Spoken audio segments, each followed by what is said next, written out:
Okay. All right. Oh. Oh, we're doing a slow clap? All right. Hey, everyone. I'm Andrew Kane, and welcome to Relatively Positive Things. This is my first guest, Alex White. Alex, I am so excited to talk to you about skateboarding and life.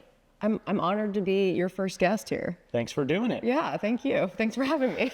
Let's start at the beginning. Okay.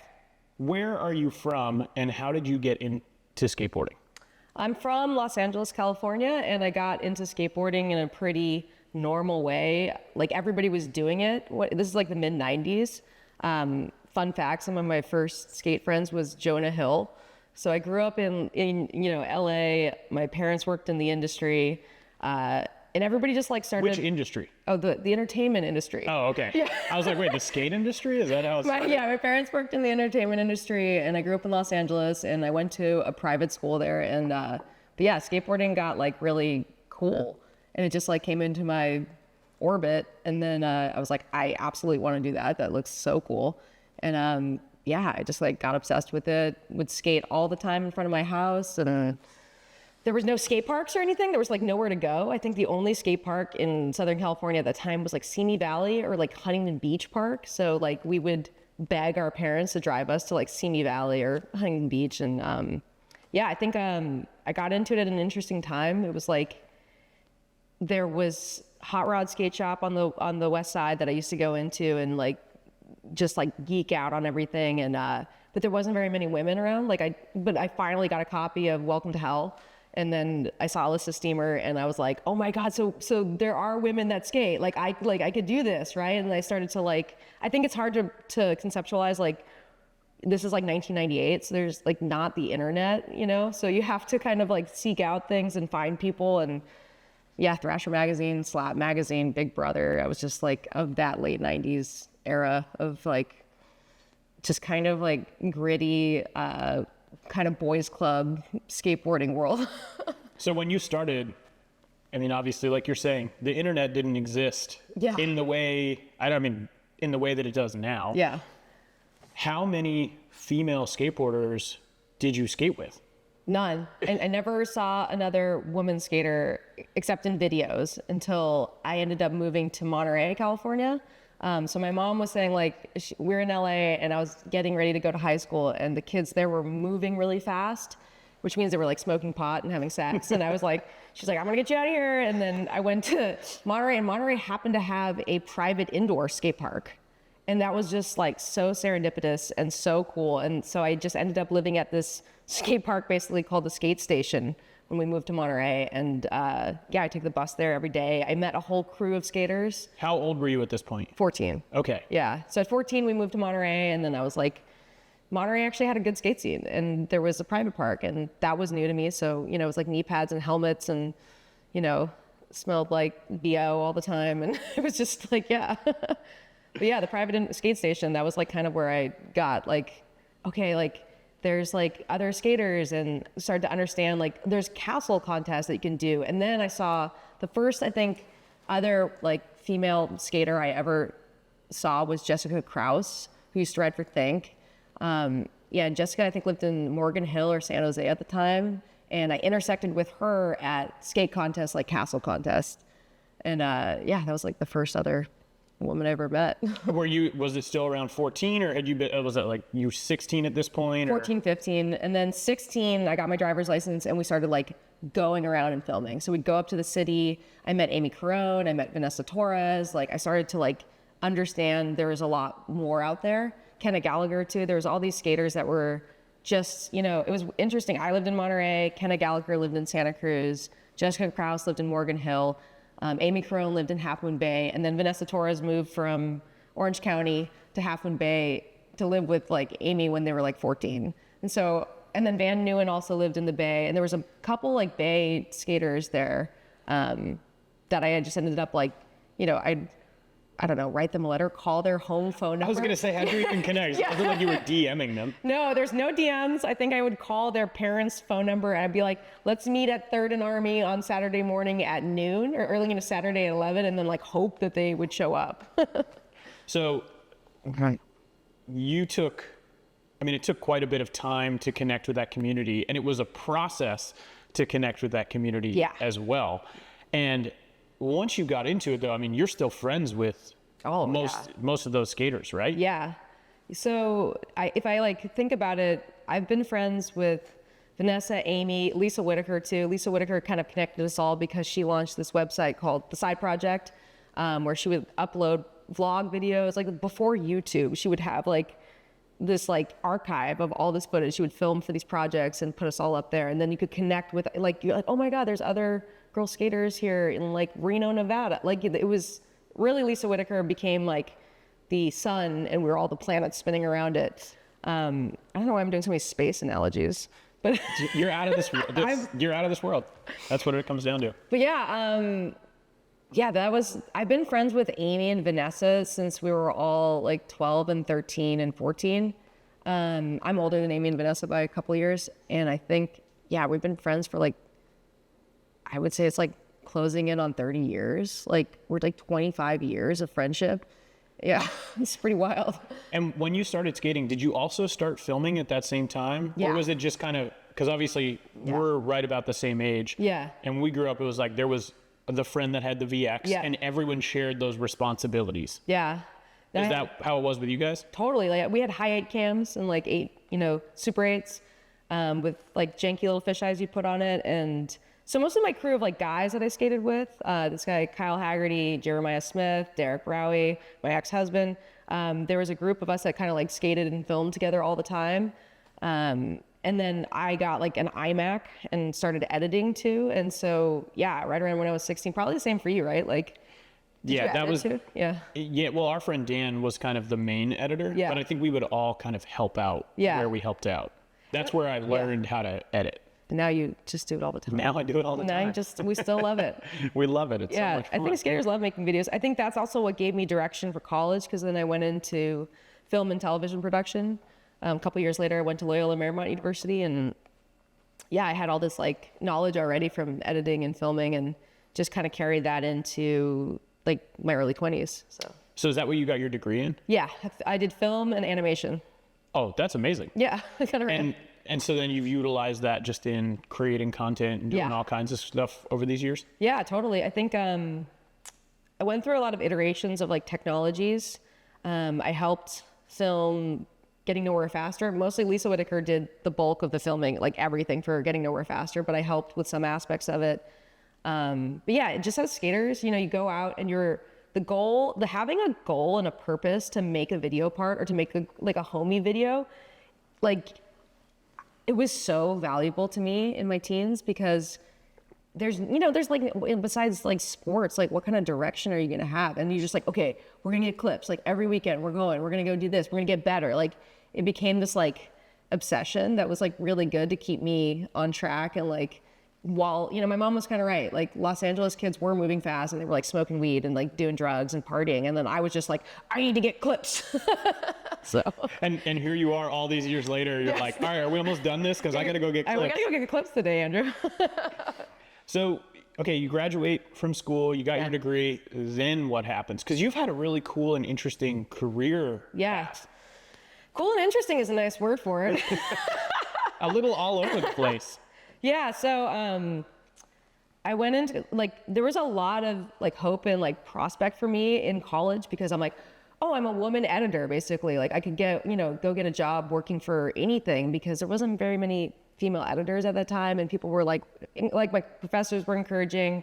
I was right next to where X Games was, so X Games Studios was, like, on Sepulveda Boulevard, right down the street from Loyola Marymount University. So I started working with them a little, not in video stuff. I actually worked with them with other things, but what other things? Athlete registration and like just working. When you would come to an X Games in the early 2000s, I sat at the desk and like checked in the skaters, but it was cool. I was like, I wanted to work in live TV and events with them, but they were like, well, they gave me a start. That was Caroline Kirkland, who was my team manager from Roxy. I wrote for Roxy.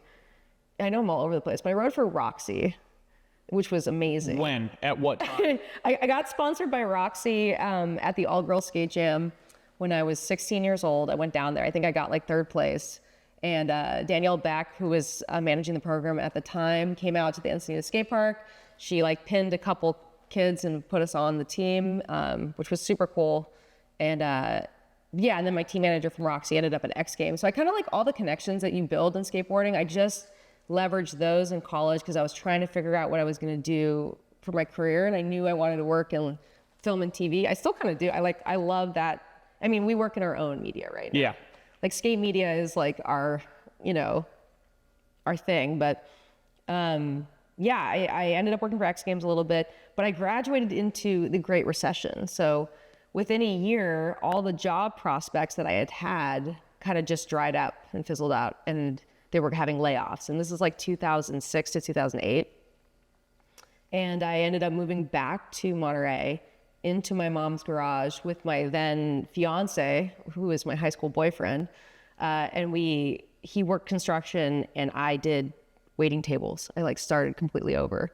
And honestly for me— This is after the X Games? Yeah. Okay. I went from I'm like a cocky 22-year-old kid, and I had a contract to work for Monster for like $100,000 starting, like as a content producer and manager. And what year was this? 2006. Because like $100,000 in 2006. Oh my God, it was so much money. Is a grip. It was of like money. insane. Like, so I was on my track to start working for them potentially. And also X Games wanted me. And I was like, this is the best. Like George Bush is president. We got Hummers, like puka shells, like mesh hats, like decadence and luxury. Let's go. And then the world collapsed. And I'm bussing tables at Pebble Beach Golf Resort.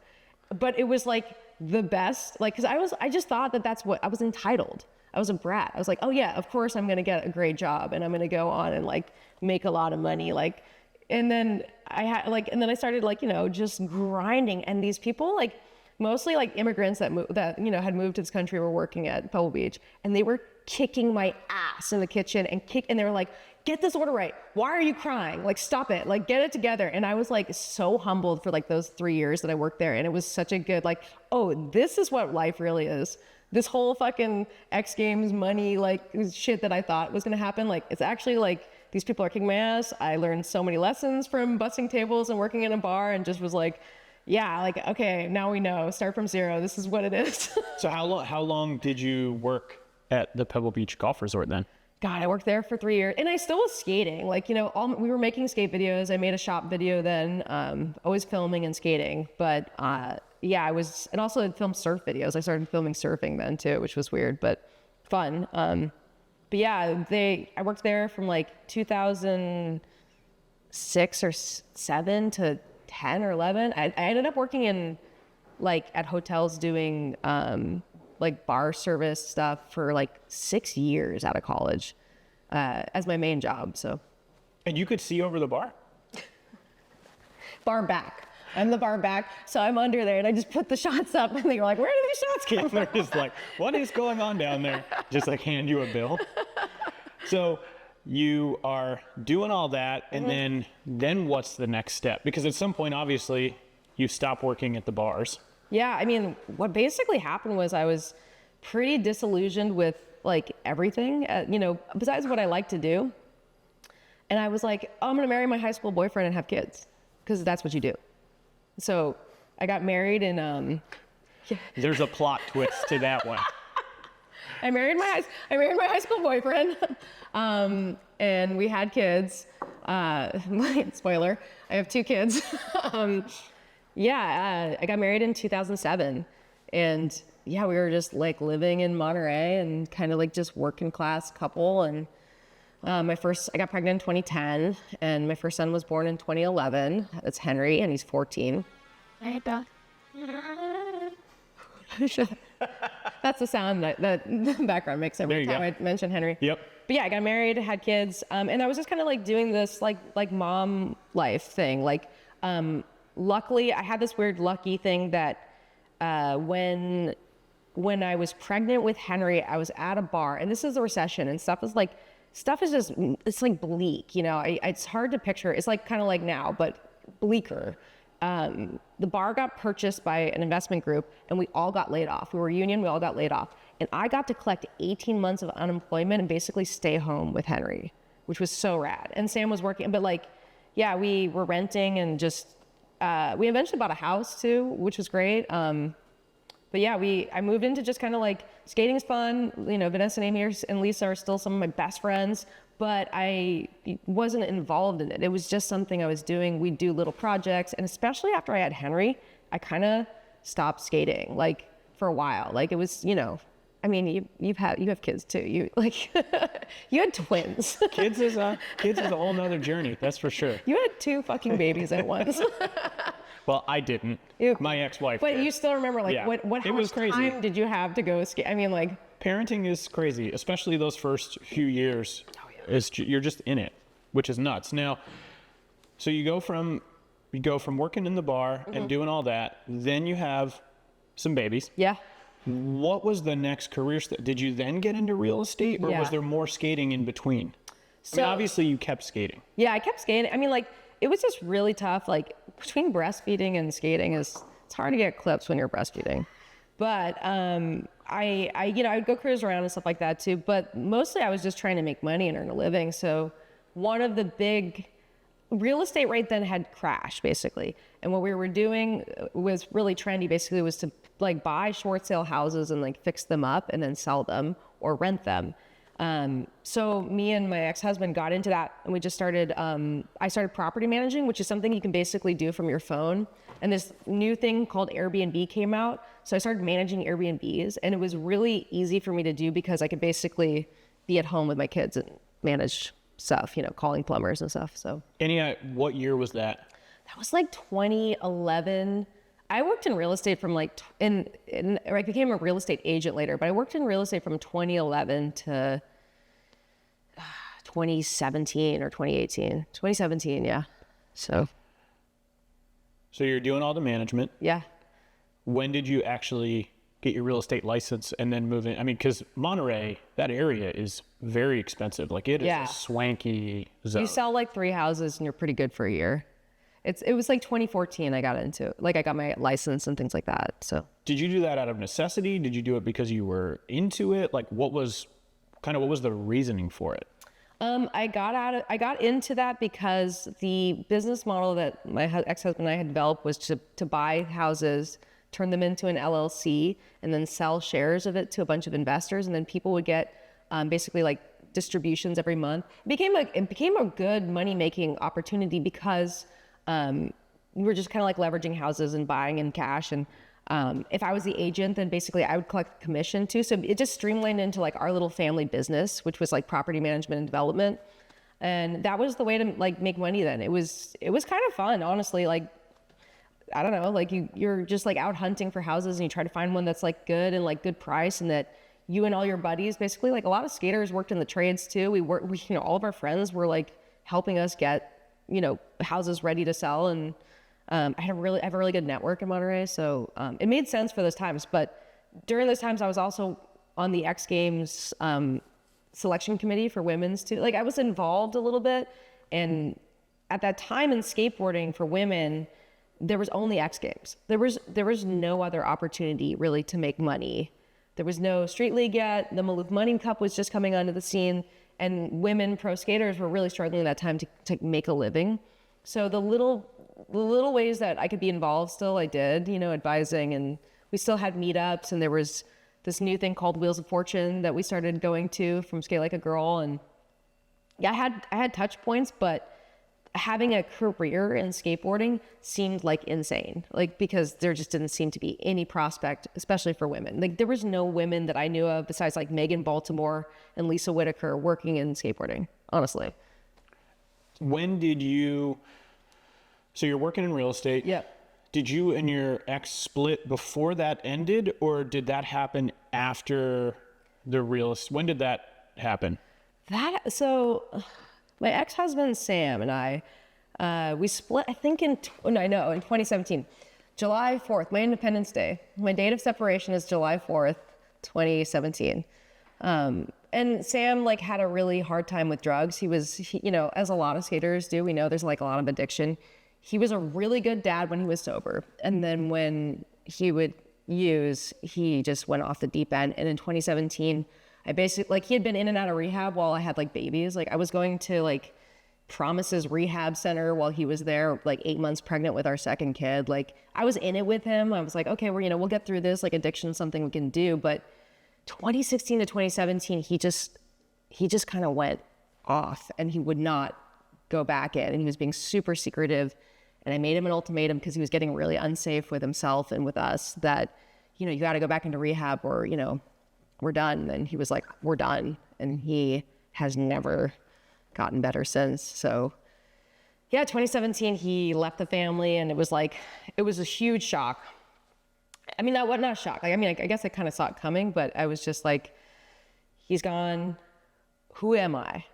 What am I doing?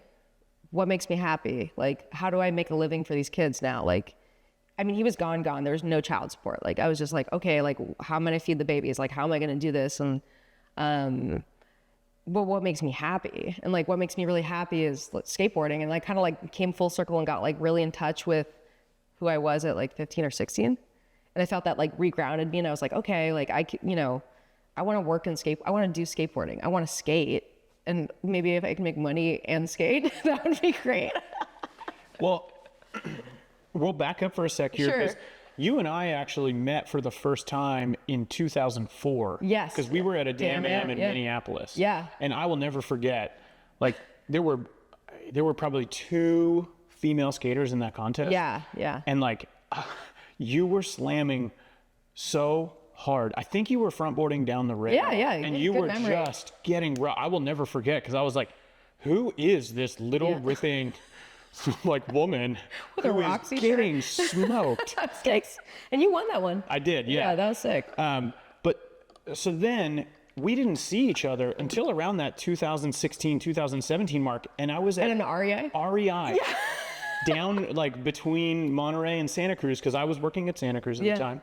I was down there with my family. Yeah. And we're in REI, and I was like, are you Alex White? Yeah. And you were like, yes. And I remember you told me later, you came up to my kid's birthday party, and you came up because you were like, oh, maybe I can sell these guys a house. Joke was on you. Yeah, I know. We're not buying a house in California. But you came up, and that was actually kind of when we reconnected. Yeah. And so from there, it was like, you're working these kind of skate event-based things. Mm-hmm. Was the next piece for you getting involved at NHS? Well, you were a huge part of me getting, I mean, honestly, like, Andrew, I credit you with like starting my career here. Like, from just like advising me that, and like just going to your kid's birthday party and like seeing you, and then NHS people were there and kind of like understanding what you did at Santa Cruz and how much you were enjoying it. Like, what I always liked about you is I'd watch you and like, you really love this shit. Yeah. Like, you love this shit. I love all this. Yeah. And it's so much fun. And you were just like, and you love talking about skateboarding, and you're just like, I actually kind of like modeled myself after you. I was watching what you're doing. I watched when you started becoming a commentator and things like, I mean, I watched you on X Games, or not, Street League before I like we met again and reconnected, but I was just like you just like love it. And I'm like, I want to like love what I do. And I was like, okay, well, my friend Andrew here like loves what he does. Like, so then, you know, you actually hit me up about the mob job. Yeah. Yeah, because when I was talking to Jeff, you had said, you're like, I want to get back into skateboarding. And I was talking to Kendall, and there was this mob job available. And I remember being like, Jeff, what do you, like, I think I called you first and was like, would you have an interest? You were like, absolutely. Yeah. Like, if the money's right. Yeah. And then I talked with Kendall. Kendall was really open-minded to it. And I think ultimately it came down to like that job specifically, like you have to be connected because mob is such a huge brand of like a billion skaters. Yeah. And so that didn't work out. But then what happened? Well, you called me and you said, hey, Ron Whaley was managing Krux. And I've known Ron Whaley because we're both of the same like era. Well, he's a little older than me, but like same region of skateboarding. Ron's a legend. I love Ron. I love what he did with Krux. I just like, he was so, I mean, I love the brand. And he was so on the forefront of bringing, like, he was doing rainbow trucks in 2002. You know, people think I made Krux gay. Ron made Krux gay. I'm just kidding. But like, you know, Ron's great. And, but you said that Ron was thinking about stepping down from brand managing. And would I be interested? I was like, yes, absolutely, especially that brand. So yeah, you kind of like got me in the door for interviewing. That's a really good segue. Yeah. So yeah, rainbow trucks. Rainbow trucks. Yeah. You're getting separated and divorced and all this stuff. Yeah. And obviously you within the, you know, like LGBTQ, like skate community, you know, you've done a ton of work. At what point was that a big change for you? And when did you go like, maybe I'm gay? Yeah. To being like, I'm gay. Well, it was actually the Krux trucks that made me gay. Yeah, there you go. I got a pair of rainbow trucks and they turned me gay.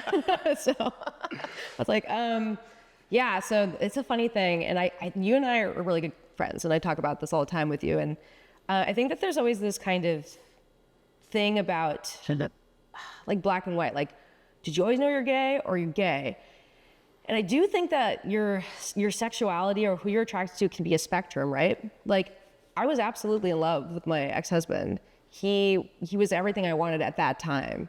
Did I think that I was attracted to women? Absolutely. Was I scared to say it out loud? Yes. Like, and I have my own kind of like, I was just internally homophobic and kind of, I saw also kind of like what, like late 90s, early 2000s, like what it meant to be gay. And it was like scary to me.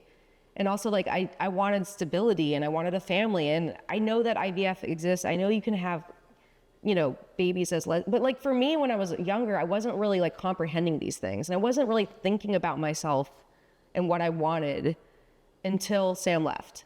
Because it actually like, when you get divorced, you get this like opportunity to like really take stock of yourself. I mean, you've been there too. There's a whole other point in your life when you exit your first big relationship where you can really reflect. And then I was like, well, I'm going to start dating women and see how this goes. And then, yeah, and absolutely, like, I identify as a lesbian, but also I identify as queer. I also don't like so much people thinking that, that it's like one or the other, or it's like, you're a lot of things in your life, right? I don't know. So. And I think that spectrum thing is super important too, just because, one, it's very important for people to understand that at the, as you're growing up, it's not 2025. No, like, now it's like far more common for people to be, on that spectrum of sexuality, being more gender fluid. Like there's so many things that are just a lot more acceptable. And as we were growing up, it was like even just using the word gay, like that was a common thing to say. I mean, me and Amy and Vanessa called each other all the time. I don't know if you ever have bleeped that, but we were insane. Like we called each other gay, and we were gay. But that was a big piece of the time. Yeah, totally. And obviously things have changed immensely. Yeah. And it's like, are you in a spot now where you're just like more comfortable based off society, or, how is all of that? It's an interesting spot. Okay, so I think that, like, I can speak to my own personal, I'm really like an advocate for like trans rights and marriage equality and these things. And I hate how who you're attracted to has become such a divisive thing too. I hate how people, I have this thing like, right? Like people are scared that everybody's going to be trans, or that trans is like a threat to other people's lives. And I'm kind of the mind of like, who cares what other people are doing? Like mind your own business. Like, and also like, okay, yeah, people are being able, now we're in 2025, people are able to, hopefully be themselves, transition, like be able to present their gender as they feel it, as they actually are. And we're seeing this curve, right? We're seeing people like, oh, there's so many more trans people now in 2025 than there was in 2020, right? When in the 60s, when they let people who are left-handed use their left hand to write, finally, there was a surge of left-handed people. But then guess what? It plateaued at like 10% of the population after we just let people be it. So like, yeah, I hear other parents being like, oh, I don't know what's going on with my kid. They're like, they're using different pronouns and they're confused about it. And they're wondering like, are they getting influenced by somebody else? I'm like, no, we're just letting kids be who they are. And at some point they figure it out. And it's not like everybody wants to be, who wants to be trans in America right now? Like raise your hand. It's awful right now. Like so oppressive right now. It's like the worst it's been since probably, before my time. But yeah, at some point it's going to level off because not everybody is trans and not everybody is gay. But if we let people be who they are and allow ourselves to be who we are, it's just a better life for everybody, And that's why you even were into the idea of talking about this in the first place, was totally. Because it was kind of like you said, before we spoke, you were like, man, I just wish that if I was younger, I could have had somebody talking about this to make me feel more comfortable. Yeah, absolutely. I just feel like, you know, I don't know. I mean, you grew up out here in Pennsylvania. Like there's kind of like, it's probably wild that you work in skateboard. There's a lot of things that when you are true to yourself and you make those decisions, people aren't going to understand it or like it. And I was spending a lot of my young life people pleasing and trying to be what I thought I was supposed to be. And now that I let that go, I'm just like, whatever, it's fine. Now you're living. No. Now you're living. No, yeah. So back to Krux then. Back to what turned me gay. Yeah. So you were already like, okay, this is who I am. Mm-hmm. When you went into Krux, you obviously had a totally different strategy. Yeah. I mean, you know, Ron's strategy was always like, there was so much humor behind it and it was really fun. It's the best brand. Ron did such a great job. We love you, Whaley. Yeah. When you went into it, you were like, okay, I'm going to do something very different. Can you talk about what your plan was and how did it go? How was execution? Did you have any roadblocks in the process? I mean, I had you to talk to about it a lot, which was great because you had taken Santa Cruz from what it was and then like relaunched it. And you had a friend that you worked with a lot on that too. You were saying like, you were going over like the 3 pillars of Santa Cruz, right? Like trying to like ideate about a brand.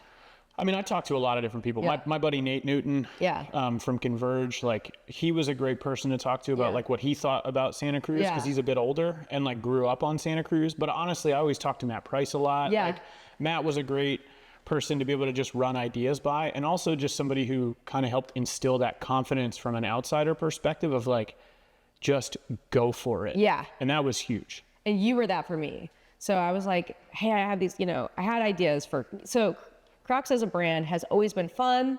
It's been silly.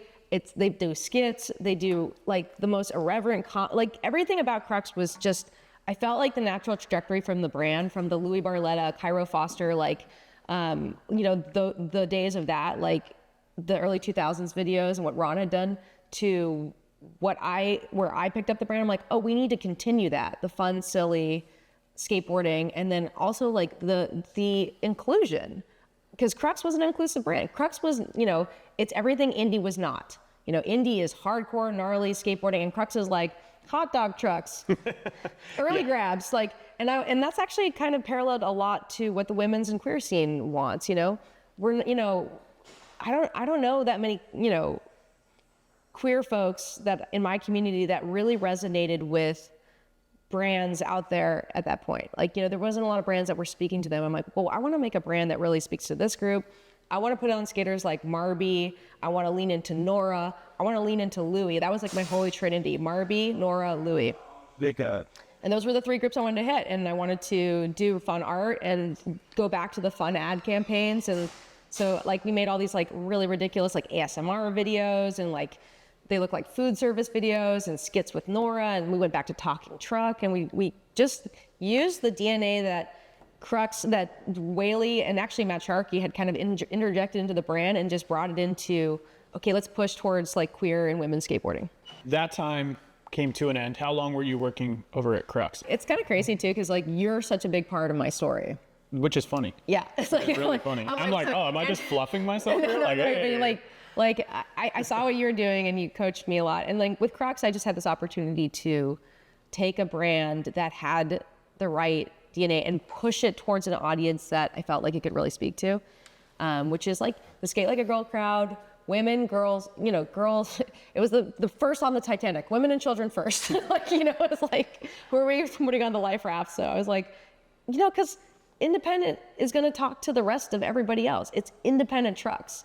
It's like, you know. I mean, it's like a legacy. Yes. It's a legacy brand. And I'm like, who are they not talking to and who can Krux talk to? I'm like, this group. Did it work? Okay, so this is the thing. It really worked for a couple years. Like when the pandemic, and it also really worked for all brands, but especially during the pandemic, the news was women are picking up skateboarding in droves. Queer skateboarding is an entire movement. Like, remember, There came out, there's Skate Like a Girl, there's this, and then Glue came out. There's this huge push of like, oh my God, queer skateboarding is here. And like, we're going to run brands and we're going to be like in it. We're going to be in the mix now. And Krux was part of that. But, you know, as we saw, like the retention rates for queer skateboarders, for women, for everybody, you know, COVID went up like this. the years following, those skaters kind of dropped off. And I also think that those skaters went from Krux and then they decided to try other truck brands, that maybe Krux was their first setup and they're like, these are fun, but I want to try something else too. So I think we got in at a time where we were really good hitting the mark with kids and women and the queer community. And then as things started to just, fall off a cliff, basically, it dried up a little bit, And we're still speaking to that community. I mean, like every Skate Like a Girl meetup I would go out, like everybody was riding the Krux that we had made that year. Like people were stoked on the brand because of what we stood for. But I think that my mistake as a brand manager, maybe not my mistake, was I had a personal bias around what group of skateboarders I valued, the most and wanted to see grow the most. And so I pushed really hard into that group because I believed in them. And I still believe in them, of course. But when you're a brand at NHS, you need to speak to everybody. You need to be able to hit a lot of marks. And so at the end, when, sales started to drop off and we were having a lot of trucks breaking because manufacturing issues were happening and it was just getting rough. I mean, you remember that we had this like roller coaster, right? I think that at that point, they didn't see a need for me to be the brand manager of this brand that wasn't pulling in the revenue to make sense to have brand managers anymore because it was just so small at that point, Things started to turn pretty seriously. Yeah. And, although, I think you did a great job with, you had a goal, you set out to do it, and I think you did a really great job of executing exactly what your goal was. I don't know if the market was necessarily, I don't want to say ready. I just don't think the market was big enough to handle it because skateboarding is still like you have lots of different sides. And I love that. I love that skateboarding has everybody in it. Yeah. And that's, to me, that's important because I think it's cool that you can have the different groups and segments of skateboarders. And my hope is always like that everybody comes together and mixes and then you just find that common ground and it helps people change their preconceived notions of what other groups are like and you just sort of, I don't know, you sort of smooth things out and you're like, damn, we're all skateboarders. Yeah. That's what's so cool, Yeah. But obviously things changed. Yeah. And you eventually got let go from NHS. Yeah. And then what? So I got let go from NHS in around Thanksgiving of 2023. And this time, so during the pandemic, like Alex was saying, like skateboarding went insane. I mean, you couldn't make product fast enough. Everyone was like losing their minds. Dude, I have a story. So there's called NHS Skate Direct. There's a website where you can buy directly from NHS. And I remember we sold out of stuff so fast. And I found a pair of old Ninja Turtle Krux in the warehouse. And I had Carrie turn it on live and it sold in 20 minutes. I sold a pair that I found because there was nothing left in 20 minutes. And so, I'm digging through the warehouse. That's a big deal. Yeah. That's it was, Ricta wheels were selling out in a minute. It was from retailers. Or to accounts. It was crazy. But so skateboarding went nuts, things changed, and then 2023 was when we really started seeing oh my God, things are really turning, and they are still on that downslope, and it's 2025. So after you get let go from NHS, then what happens? Well, I made some calls, and I was just kind of seeing what was out there, and you had helped me get into the broadcast thing, so I was, I know I'm still going to do that. And then I talked to Leo Baker, and Leo actually was asking me about brand managing Glue at the time because he's like, we really need some help over here at Glue. Our sales are doing good, but we need some management, some cohesion. And I was like, sure. And we were talking about that. But then that transitioned to basically Glue. That's not going to work out. Leo and Steven were having a lot of creative differences on the brand, and they split and they closed down Glue basically.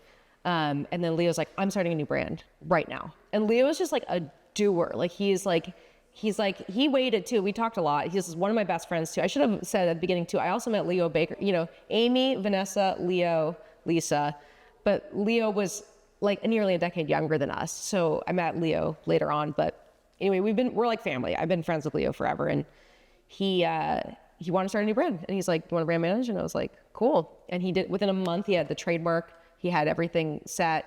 he was starting to do pump out art around the brand too. And he was just like, it's called Tacky Joy Factory.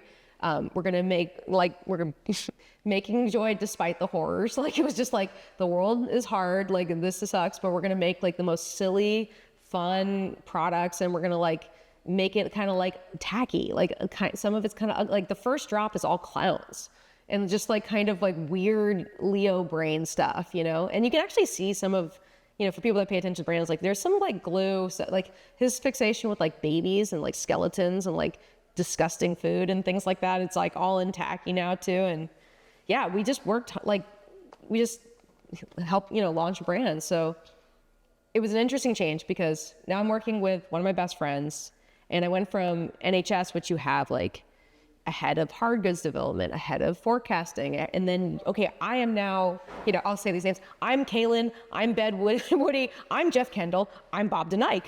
He's Richard Novak. Like we're everything now. We have to forecast it, we have to sell it, we have to like price it right, we have to do the margins, catalogs, everything. Like I'm, you know, the entire art department. And so it feels like a really good learning because did you ever do brands before Santa Cruz, or was it? No. Yeah, me either. That was my like legitimate first experience with like a real job. Yeah. I mean, kind of for me too. That was my first W-2. I was always just like doing real, like whatever, but it was so funny. I was just like, it's been a really good education. It's been really fun.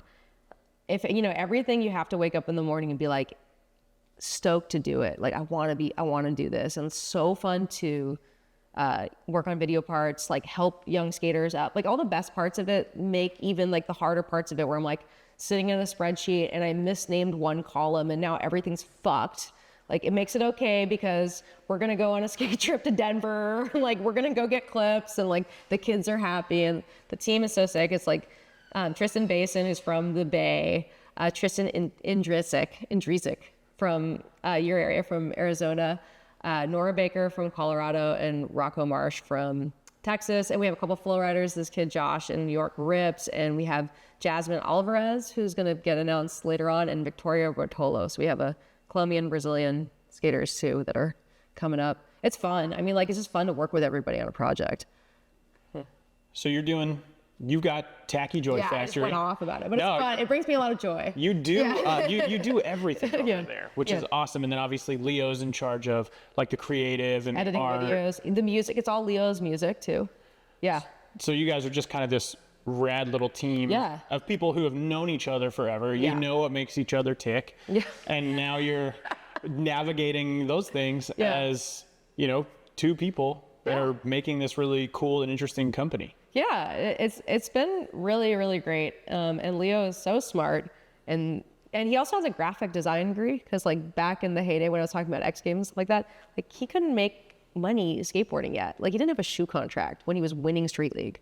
Like the first one that he won, like he still was like riding vans and didn't, you know, it was such a grind for him to get some credit and like some stability in skateboarding. So he was a graphic designer. So it's pretty easy for him to go from that. He has that skill set. So he does, you know, he's doing all the tech packs, all the layouts, all the catalog. Like he's really good at that. So yeah.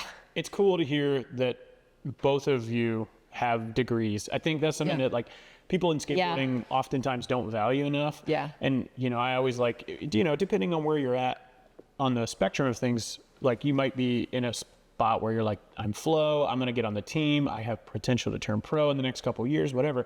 But if you're not, which is like 99.5% of skateboarders in the world, going to college is like a really cool excuse to go skateboarding a lot for 4+ years, depending on what your degree is. Yeah. Focus on something, drill it down, and then go, cool, I have this degree. Maybe it's graphic design. It could be accounting. It could be whatever, branding, marketing.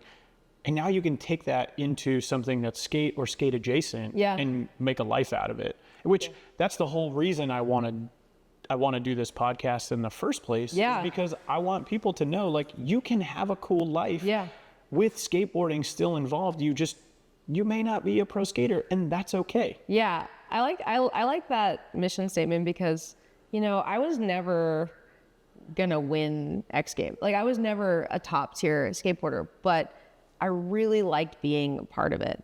And I think there's a lot of skaters out there that are also like I'm never going to be pro, or maybe like, you know, they can see the finish line, like, right. And you're just like, but I have a lot to give. And I think that too with you, it's like both of us, I feel like, you know, like, oh, we went pro, you know, sorry, didn't mean to air quote you. You can air quote me, that's fine.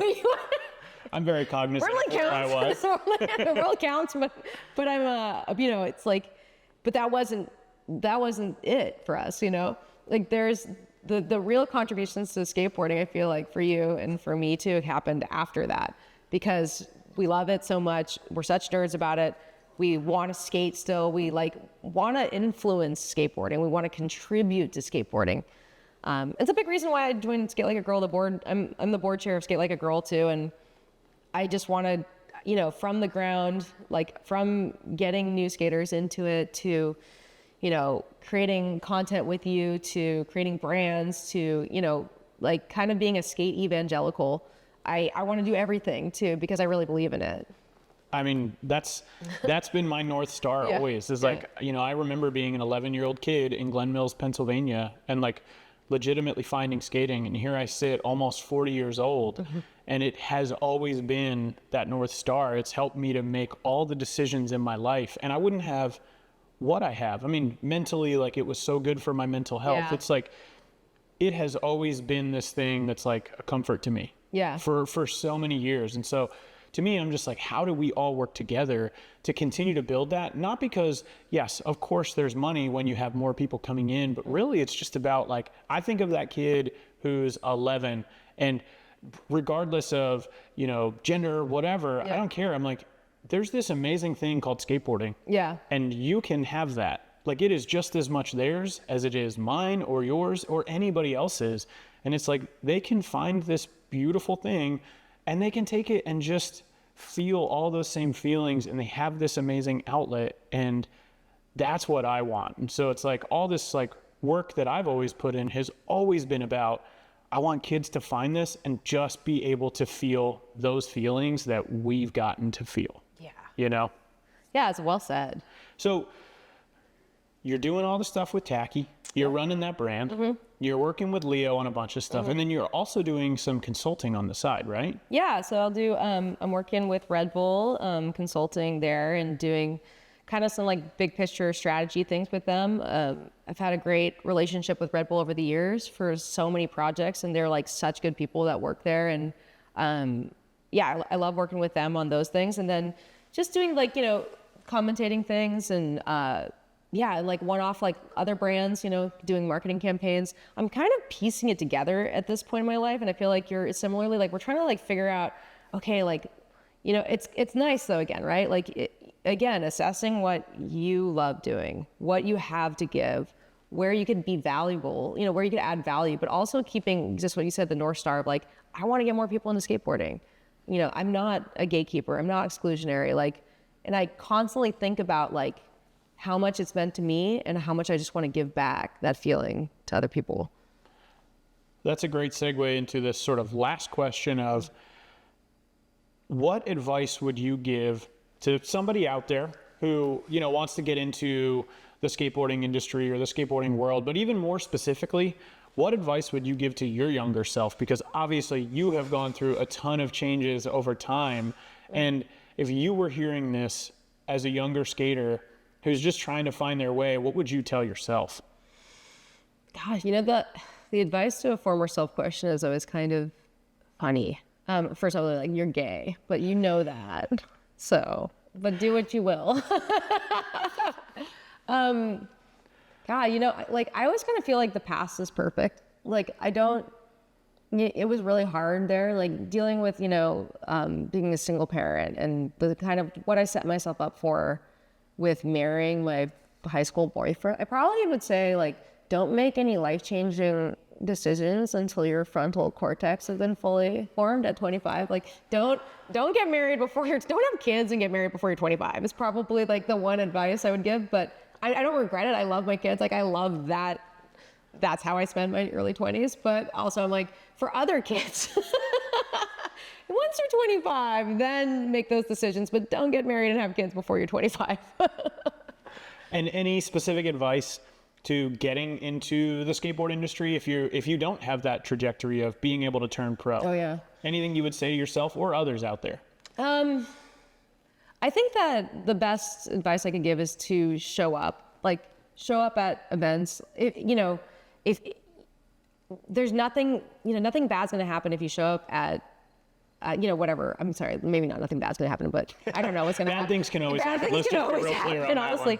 I think finding a part of your community that you can contribute to.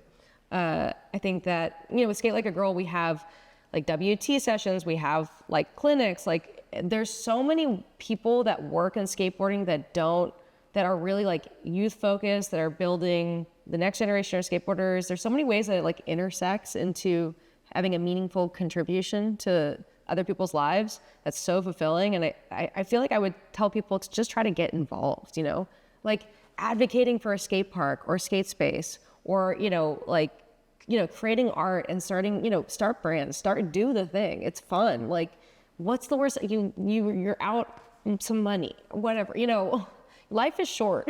I don't know. Just like, I say that like Leo's funding everything, like, but, Get a friend. Get a friend with money. Who's going to fund the project. But also like volunteer and help somebody else out at the skate park, like do the things and show up and talk to people. Like Andrew, you're like I feel like you were like the extrovert. Like every time we're at Woodward right now, and every time I see you, you were like locked into a conversation with somebody, like a child, like everybody. You're just like the guy that's like, cleaning up the gardener. Like you're just like, yeah, man, like, you love talking. I love talking to people. Yeah, I know. It's just like, I'm like, yeah, I think that, don't be shy, talk to people. In real life is the best. Like, get out there, and be patient too. Cause like, I think that when you're young and like, even as a pro skater, you're working as an agent now, you work with a lot of young kids and they're a little impatient about everything, but it takes years for things to happen. It really does. I feel like we're just getting started on all these things. We've spent all this time. I always love that quote of like, everything up until your 40s is research, and then the real work begins. And like, I truly think that. I'm like, man, we spend so much time learning, and now we're kind of ready to really set off and put that hard work in, which is exciting. Yeah. Where can people find you? Where can people find information about Tacky? Yeah, so Instagram's always easy. At the Alex White is my handle. At Tacky Joy Factory is Tacky's handle. And I'm pretty easy to find. I'm on LinkedIn and stuff like that too, and really open to DMs and talking about anything that people have going on, from like divorce to skateboarding to children to child raising. And I'm also the chair of the board of Skate Like a Girl. So you can find me on their website too. And you can find me at skate events with Andrew, like following him around and watching him talk to people. Being goofballs. Yeah. Awesome. Well, thanks so much for being here, Alex. Everyone, thanks so much for tuning into the first episode of Relatively Positive Things. Let me know in the comments below, what did you think? And who should we have on the show next?